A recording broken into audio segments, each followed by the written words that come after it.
प्रणाम। वंदे मातरम। अमर बलिदानी भाई राजीव दीक्षित अमर रहे। आज का ये हमारा वीडियो सबसे जो आज हमारे समाज में एक उसको बुराई कह लो या यूं कह लो कि हम अपने आप को व्यसनों से, नशों से, आदि से मुक्त कैसे करें, उन सभी का एक आज बहुत ही बड़ा उदाहरण और एक बहुत ही बड़ी एक घटना आप लोगों के सामने आज शेयर करने जा रहे हैं।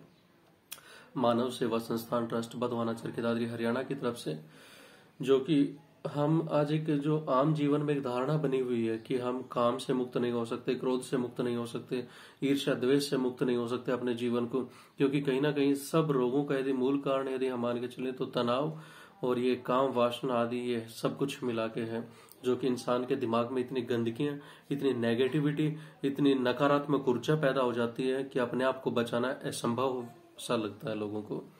तो उसी संदर्भ में आज का ये वीडियो है हमारा कि सबसे जो महान जो पुरुष हैं, आज गौतम बुद्ध के बारे में आज हम यहाँ पे आप लोगों से विचार विमर्श करेंगे। तो चलिए इस वीडियो को शुरू करते हैं। संपूर्ण लास्ट तक इस वीडियो को जो है ना आप लोग देखेंगे कि आपके जीवन में एक बहुत बड़ा, निश्चित तौर पे एक बहुत बड़ा बदलाव आएगा। आप ध्यान से इस वीडियो को सुने कि ये घटना है आज से करीब 2500 साल पहले की, जहां राजा शुद्धबोधन राज करते थे। उनके सुपुत्र श्री सिद्धार्थ जी हुए थे, जिन्होंने कहते हैं कि राजकुमार, जहाँ पे एक राजघराने का लड़का, जो जहाँ पे अप्सराएं रहती हैं, जहाँ पे मदिरापान, जहाँ पे हर ऐशो आराम है, वहां का एक लड़का जो राजकुमार बनने वाला था, उसने अपने महल को छोड़ के प्रभु में लगन लगाई। और वो भी कहते हैं हर किसी इंसान के दिलो दिमाग में, हर किसी इंसान के साथ में कोई एक ऐसी घटना घटित होती है जिसकी वजह से पूरा माहौल, पूरी एक दिनचर्या और यूं कहिए कि पूरा एक जिंदगी का सार बदल जाता है। अब वो बताते हैं कि वो कैसे उनकी शुरुआत हुई उनकी जिंदगी में, कि राजकुमार सिद्धार्थ से गौतम बुद्ध तक की कहानी कैसे जो है ना उसने अपने आप को उनमें बदल दिया, अपने आप को एक पुरुषत्व पूरा ही बदल के रख दिया उन्होंने। कहाँ एक राजकुमार बनने थे और कहाँ एक साधु के वेश में आ गए, वो कैसे हुआ उसके बारे में हम जरूर बताएंगे। उन्होंने एक दिन जब अपने राजमहल को छोड़ के और चले गए कहीं दूर, तो राजा शुद्धबोधन बोलते हैं अपने मंत्रियों को कि चलिए सिद्धार्थ को ढूंढ के लेके आए। और उनके मंत्री ढूंढने के लिए निकल पड़े। अलग अलग जगहों पे, अलग अलग नगरियों में जा जाके जब उन्होंने देखा तो कहीं भी राजकुमार सिद्धार्थ का पता नहीं चल रहा था। लास्टली एक दिन उनको पता चला कि राजकुमार सिद्धार्थ अभी कहाँ है, तो वो सिद्धार्थ जी के पास गए। वहां जाके उनसे बोलने लगे कि आपका पूरा परिवार, पूरा राजमहल आपके बिना अधूरा है, चलिए आप राजमहल वापस लौट चलिए। लेकिन राजकुमार सिद्धार्थ ने मना कर दिया कि जब तक मुझे आध्यात्मिक ज्ञान प्राप्त नहीं हो जाता, जब तक मुझे 3 चीजों के बारे में पता नहीं चल जाता, मैं यहां से वापस नहीं जाऊंगा। तो वो वहां से मंत्रियों को वापस भेज देते हैं और वापस अपने प्रभु की लगन में लग जाते हैं।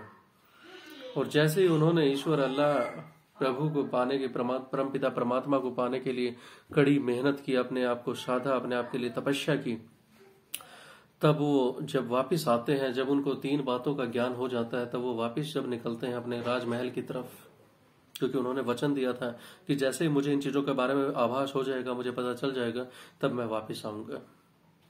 और वो वापस आते हैं। जब वो वापस आते हैं राजमहल में, तब अनेकों विद्वान, अनेकों युवक युवतियां वहां पे मौजूद थी। तभी उस सभा के बीच में वैशाली की नगर वधु, जो उस टाइम पे हुआ करती थी आम्रपाली, बहुत ही भारतवर्ष की सबसे सुंदर स्त्री थी वो उस समय। और वो जब उनके सामने मौजूद होती हैं, तब राजा महाराजा जितने भी नर वहां पे मौजूद थे, उन सभी के दिलों में एक ही बात थी, एक ही जिज्ञासा थी उनको लगातार देखने की। उनके अंदर एक वैश्यत सा था, कहीं ना कहीं नजर आया तो हर एक का मन व्याकुल होने लग गया था उन्हें देखने के लिए, उन्हें बातें करने के लिए, उन्हें स्पर्श करने के लिए। लेकिन बुद्ध जी जब वहां पे प्रेजेंट थे, जब वहां उपस्थित थे, तो उनके दिलो दिमाग पे कोई भी, उनके मन में कोई भी फर्क नहीं हो रहा था। उनके विचारों में, उनके जो देखने की दृष्टि थी, उसमें बिल्कुल भी बदलाव नहीं था। आम्रपाली बुद्ध से कहती हैं कि आप मेरे पुत्र के सिर पे हाथ रख दीजिए। कि ये भी आपकी तरह ओजस्वी, तेजस्वी, कीर्तिमान बने, कि आगे चल के लोगों का मार्गदर्शन करें। तो महात्मा बुद्ध उनके सर पे हाथ रख देते हैं और वह महिला वहां से वापस चली जाती है।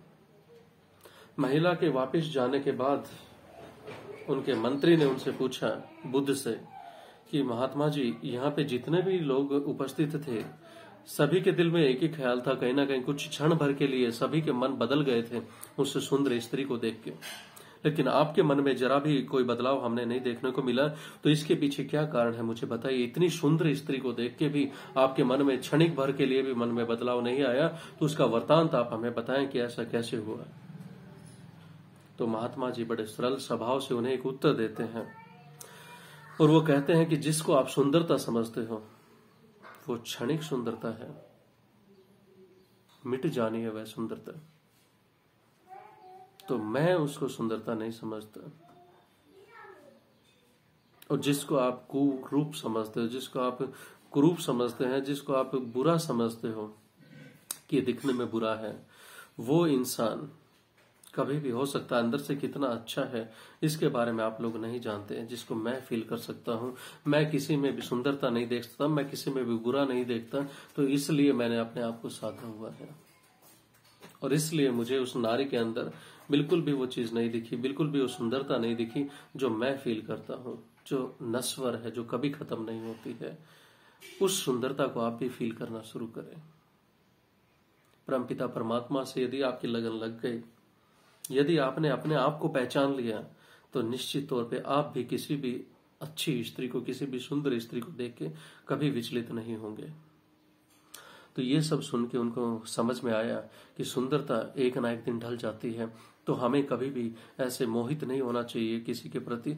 जो पहले फिर महात्मा बुद्ध से उन्होंने एक क्वेश्चन रखा कि महात्मा जी मुझे एक चीज बताइए कि ये सब कितना कैसे हम लोग कर पाएंगे कि हम इन सब चीजों से बच सकें। तो उसके लिए महात्मा बुद्ध ने बड़ा ही सरल और बड़ा ही आसान सा एक जवाब दिया। बोले कि आप लोग सभी इनसे बच सकते हो, और उसका सबसे बड़ा एक अच्छा तरीका मैं आपको बताता हूं कि आप अपने आप के साथ कुछ समय व्यतीत करें। आप पूरा दिन भर लगे रहते हो दूसरों को पहचानने में, दूसरों में बुराइयां निकालने में, दूसरों में अच्छाइयां ढूंढने में, कि उसके बिना मैं जी नहीं सकता, उसके बिना मैं मर जाऊंगा, उसके बिना ये हो जाएगा। मैं एक चीज आज आप लोगों को बता देना चाहता हूं इस व्याख्यान के माध्यम से, कि हमारे ऋषि मुनियों में जहां पे जिन्होंने समझा कि एक राजकुमार जिंदगी जीना कहाँ था और कहाँ पे एक साधुता पे आ जाना, क्योंकि ये जिंदगी नश्वर है, इसको खत्म हो जाना, इसको मिट जाना, एक दिन राख बन जानी है, मिट्टी बन जानी है, समा जाना इन पंच महाभूतों में। उससे पहले ये जो सुख आप लोग भोगते हैं, तांत्रिक सुख, मानसिक सुख, शारीरिक सुख, भोग सुख, ये सारे के सारे नश्वर है, मिट जाने हैं, खत्म हो जाने। ये परमपिता परमात्मा में लगन लगाइए, जो आपका हर टाइम हर समय आपका साथ देगा।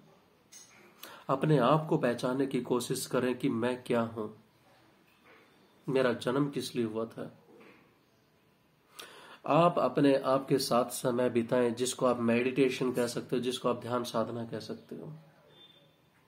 खुद को जाने, खुद को पहचाने कि मैं क्या हूं।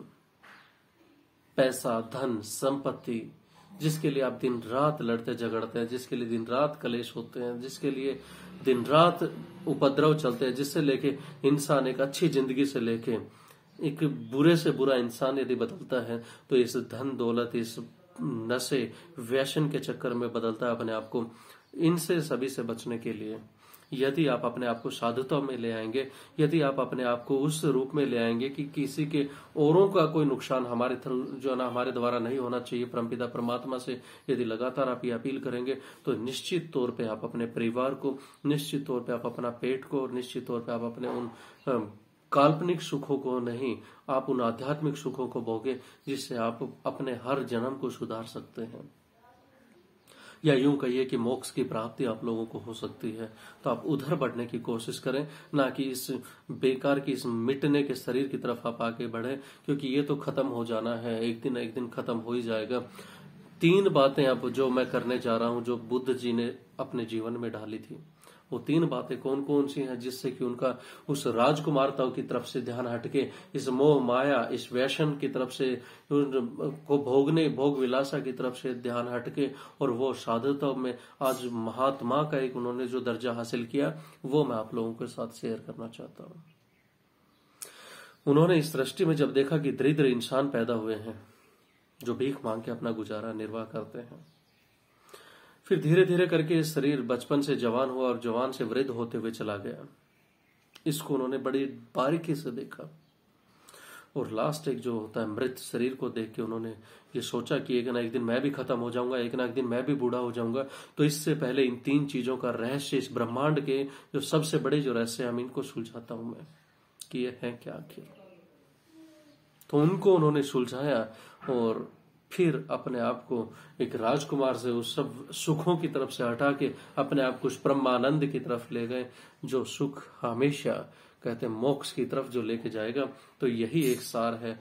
आप लोगों से भी मेरी सभी से एक विनती है, गुजारिश है, पूरे संस्थान की तरफ से मैं आप लोगों से कहना चाहता हूं, आप सभी स्वदेश प्रेमियों से मैं कहना चाहता हूं कि आप प्रेम करें, लेकिन सिर्फ उतना ही, सिर्फ उनके साथ ही जिनका आपको प्रभु ने, जिनका आपको हक मिला है।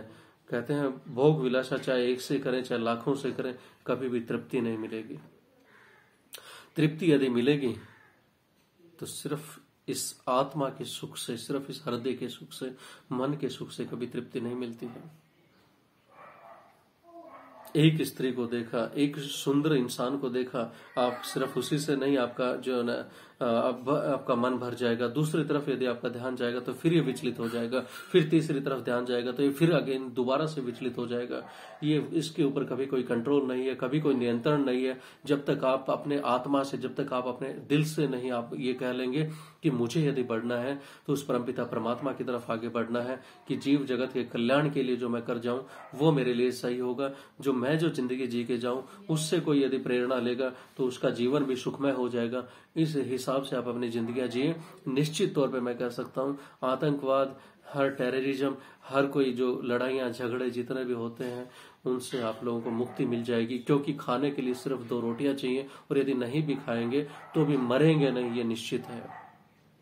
अपनी लगन, अपने क्योंकि कामनाओं पे जिस दिन आपने नियंत्रण कर लिया उसी दिन आप एक अच्छी जिंदगी जीना शुरू कर दोगे। और इसमें गरीबी अमीरी का कोई मतलब नहीं है। वो इंसान, हर इंसान अमीर है जिसके पास मन की दृढ़ता है, जिसके पास प्रभु का आशीर्वाद है। उससे बड़ी कोई जिंदगी नहीं हो सकती। तो इसलिए आगे की दूसरा पार्ट हम लोग जल्द लेके आएंगे। सभी से हमारा अनुरोध है, हमारी विनती है कि कृपया करके सही रास्ते को अपनाएं, सही उस मार्ग को अपनाएं जिसमें कांटों का बोना ना हो, जिसमें पुष्प ही पुष्प हो, जिसमें प्रभु का आशीर्वाद आप लोगों के साथ हो, जिसमें प्रेम आपके साथ हो और जिसमें कहते हैं ना कि सुंदरता को देख के कभी अपने आप को मजबूताई से हिलने मत देना, क्योंकि वो सुंदरता जल्द ही मिट जानी है। हमें उस सुंदरता की तरफ आगे बढ़ना है जो हमें मोक्ष की तरफ लेके जाए, जो हमें मुक्ति के रास्ते की तरफ लेके जाए। ईर्ष्या द्वेष क्लेश में कुछ नहीं रखा, जो रखा है वो सिर्फ और सिर्फ प्रभु भक्ति में और सही रास्ते में, और अपने कर्तव्यों को बस निभाते चले जाएं, वो भी एक अच्छे कर्मों के साथ में, कि आने वाले जो पीढ़ियां हैं वो आपसे ज्ञान ले सके, वो आपके पद कर्मों पे चल के कुछ नया हासिल कर सके। इसी के साथ में अगले वीडियो की तरफ हम लोग बढ़ेंगे बहुत जल्द।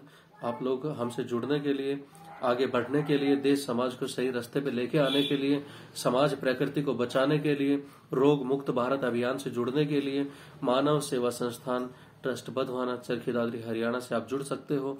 संपर्क सूत्र आप लिख लीजिए 8168498921 8059441652। जीव जगत का हमेशा हित की सोचिए, क्योंकि भगवान ने उनको जुबान नहीं दी, उनको इमोशंस नहीं दिए, इसलिए वो कुछ भी गलत शायद कर जाते होंगे जाने अनजाने में। हम इंसान हैं, 12 कलाएं हमारे अंदर हैं, हमारे अंदर सोचने समझने की शक्ति परमात्मा ने दी है, इमोशंस हमारे अंदर डाले हैं। तो इसलिए हम कोई भी वो गलत काम नहीं करेंगे जिसमें हमारा मन चले, जिसमें हमारी आत्मा खुश हो, सिर्फ वही काम करेंगे और आत्मा कभी गलत रास्ते पे नहीं लेके जाएगी। ये मेरा दृढ़ विश्वास है। वंदे मातरम। जय हिंद, जय गौ माता।